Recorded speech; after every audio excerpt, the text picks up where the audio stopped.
இதே இந்த தீபாவளியும் தொடங்குச்சா, அதுக்காக நான் இது வரைக்கும் ட்ரை பண்ணாத விஷயத்தெல்லாம் இந்த தடவை ட்ரை பண்ணுவோம். கல்யாணம் ஆகி ஒரு 13 வருஷம் இருக்கும்னு நினைக்கிறேன். அதில் இப்போ தான் நான் தீபாவளிக்கான செலிப்ரேஷனுக்கான ஸ்நாக்ஸே ப்ரிப்பேர் பண்ண ட்ரை பண்ணியிருக்கேன். ஸோ இந்த தடவை நான் வந்து ரொம்ப ஆயிலெல்லாம் இல்லாமல் ஹெல்த்தியான வேலை குழந்தைங்களுக்கு ஸ்நாக்ஸாகவும் கொடுக்குற மாதிரியும் செய்யலாமே அப்படின்ட்டு கம்பு உருண்டையும் சிறுபருப்பு வந்து உருண்டை அதுக்கப்புறம் தட்டை வந்து செய்யலாமே அப்படின்னு சொல்லி தான் ட்ரை பண்ணியிருந்தேன்.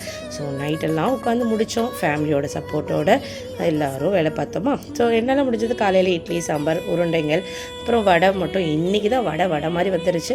தட்டையும் செஞ்சாச்சு. ஸோ ட்ரெஸ் எடுத்ததெல்லாம் வச்சு சாமிக்கு காலையிலே நல்ல நேரத்தில் நல்ல தீபாவளிக்கு சாமியும் திருப்தியாக கும்பிட்டாச்சு.